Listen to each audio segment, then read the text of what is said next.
change your trajectory? Let's talk about it and let's hear it from you. Period.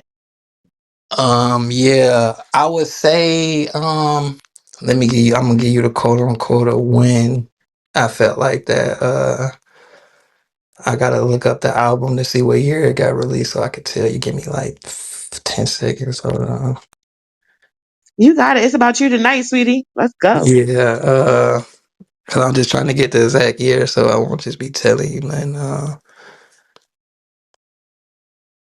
It would be okay, so 2020 I felt like was like the turning point for me, like far as for me to be like, oh, okay, I didn't kind of made it a little bit, like, you know what I'm saying? Cause it's like it was this project. Okay, so I don't know if everybody in here is just like real like mixtape hip hop fans, like, but during that mixtape hip hop, like if you was into Atlanta hip hop like music at that time type shit, like with the gangster grills and all of that shit with Young Jeezys and all them people and shit, like that was like real big for Georgia, like, you know what I'm saying, for you to get like a cosign from like uh, a Gangster Grills or this other person. His name was Hood Rich King. Like he was kind of like the start off of like when y'all first started hearing Young Thug and y'all first started hearing Rich Homie Quan and y'all first started hearing the Migos or whatever. Like all of their first little projects and all of that shit. Like this DJ, his name was Hood Rich King. He was like the person that kind of like put their shit out there and kind of got them popping or whatever. Like and that verbatim. So like I felt like my turning point was when he reached out to me and was telling me that he wanted to do a tape with me because he see that I was buzzing in Atlanta, like I was getting a good buzz to the point where a lot of people were starting to know who I was and was resonating to me. So he reached out and was like, "Hey man, I think it's about that time for us to lock in." And he actually told me that he kind of went into retirement when it came to the mixtapes, but because the talent in me and like something on, you know, I guess my music made him decide that he wanted to get back into the mixtape days or whatever again. He said, let's just make a mixtape, even though it's gonna go on all DSPs or whatever. So it ain't gonna, it's gonna really be an album, but we gonna make it like a mixtape, like though, but we gonna release it on all DSPs. So that was kind of like my turning point where I was just like, okay, I could actually really do this shit for real because this, like I said, this was a person that I always admired and said that, man, like while I'm doing this music shit, I just got to get me a Hood Rich King like mixtape. I got to get him to host one of my tapes type shit. Like, and this was on my way coming to California. I drove from California, from Atlanta. I drove all the way out here. So as we was driving, we was listening to the tapes that he was doing with the Migos. We was listening to the tapes that he did with the Pee Wee Longways and everybody that was just starting to blow up in Georgia. And I was just telling my bro, like, man, I gotta have this nigga Hood Rich King on one of my tapes type shit. Like I gotta have him do it or whatever. Like so when he reached out in 2020 and told me he wanted to do it and we locked it in and we put it out, I got like a good feedback off of the whole tape. I got a different couple industry people that, you know what I'm saying, that reposted it, you know what I'm saying, when it dropped. Like, you feel me? I didn't have the Dirks, you know, before. I didn't had the QCPs from over there with QC. I didn't have like some of the big people like actually promoted that tape when it dropped out or whatever. Like, so it kind of gave me like a little bit of a fan buzz and I was making money, you know what I'm saying, as far as with my streaming and everything. So I was just like, okay, I'm a real rapper now. Like I'm really getting paid off my music and I'm getting book shows everywhere I'm going and all of that. And that was like the pandemic time at the same time. So it was kind of hard for me because everything was so closed down and the COVID and everything. But far as like the internet wise, I was winning because I still had all of the major blog sites, the Say Cheeses, the No Jumpers, the everybody was still posting my album that I had dropped, that project with Hood Rich King. So it was like that part right there showed me. I'm like, okay. And then another thing would possibly be like a year or two later, Zaytoven, he a producer, like, but he one of the best, biggest producers you could think of when it comes to like trap, hip hop, rap, all of that. Like, you know what I'm saying? He responsible for the Gucci Man and the Jeezys and the T.I.s and, you know, Future, like everybody that went through him when it came to like one of their big songs, he produced it. He came and reached out to me like the same way and was telling me like, let's do an EP with each other. And it's called, you know, I dropped it, it's called The Hardest Bird or whatever, like, but I did a whole little project with him, like a 5-track project with him. And he was like somebody that I looked at as like a goat and was like, I always said I gotta get me a Zaytoven beat. Like when you just when his song first come on and it'd be like Zaytoven, like that shit just always blew my mind. I'm like, bro, I gotta get one of these beats. Like while I'm in the industry and I'm rapping, I gotta get one of these motherfuckers. Like so that, and then the last thing was like a turning point where I knew I like I'm finna go ready to go bigger. Was Rich Homie Quan reached out to me like 2 months before he passed. He reached out to me and told me like, that somebody put him on with my music. He was riding around and they was playing my music, and he was basically telling me like that I'm hard. I'm gonna be one of the next people out of Atlanta that go up and just continue to keep doing what I'm doing. And then it was like we were supposed to link up with each other and shit, and he ended up dying like a month or so later, type shit. Like so, that was like something that told me like, okay, I got to keep this shit going. Like and he was one of them people that I heavily looked at too, that I was influenced by coming up when he first came out, type shit. He made me want to take music even more serious too, like other than Future, Rich Homie Quan, like so those different little things like just basically showed me like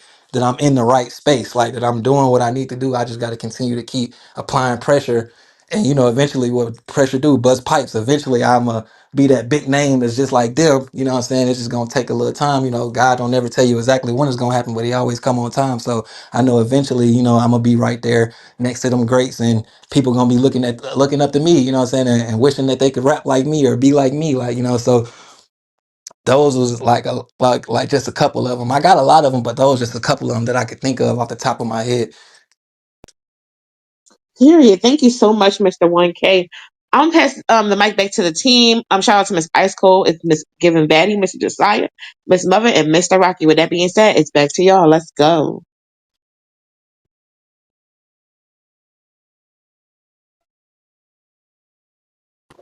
All right, no, none of y'all. All right, cool. Hey, 1K is mother again. Hey, All right, so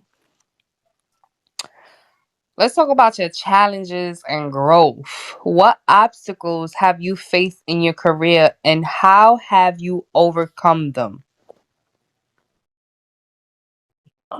challenges. Getting, I would say getting certain music cleared. That would be like something that was like challenging with me. Like I got certain songs that end up getting took down because like other producers like they tag teamed and did like one production on the for they might have like worked together when they made the beat, but only one of the producers is like shopping the beats and sent it to me.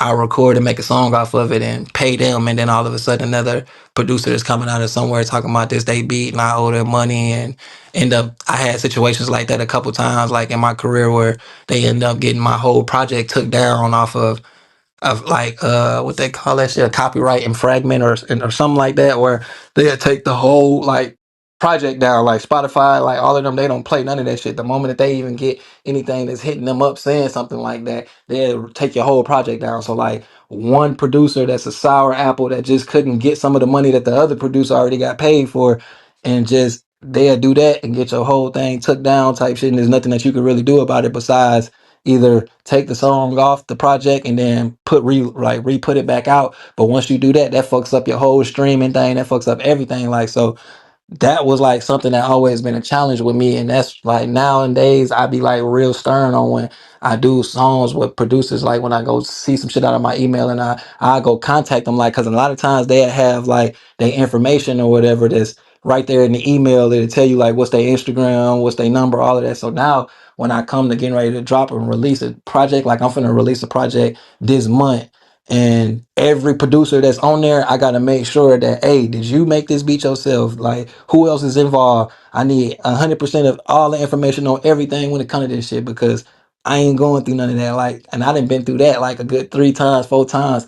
And then, far as losing music too, like that's one thing I gotta tell artists: make sure you keep a hard drive, cause I lost a lot of music during like my career because I didn't have no hard drive. I have like the music just on the computer or something, and something that ended up happening with the computer it get corrupted. Or one time I had my laptop getting stole from me before, and all my music was on there. So it was like my whole career was down there down the toilet because everything I recorded for like 2.5, 3 years, it was all on this computer, but it ended up getting stolen or whatever. Like so I would tell artists to make sure you have a hard drive, like, and always make sure that once you make a song, send them songs to your email. Even if you gotta make an email that you don't use, but just for that, make sure that every time you get like an engineer to bounce your songs out or whatever, make sure that they send that song to that email and just leave it locked in there type shit. Because nowadays this technology is just changing, or anything could just happen where you could lose something or whatever, and it could be something that you detrimentally wanted and it could be gone. Like, I even seen that happen with Future one time. Like,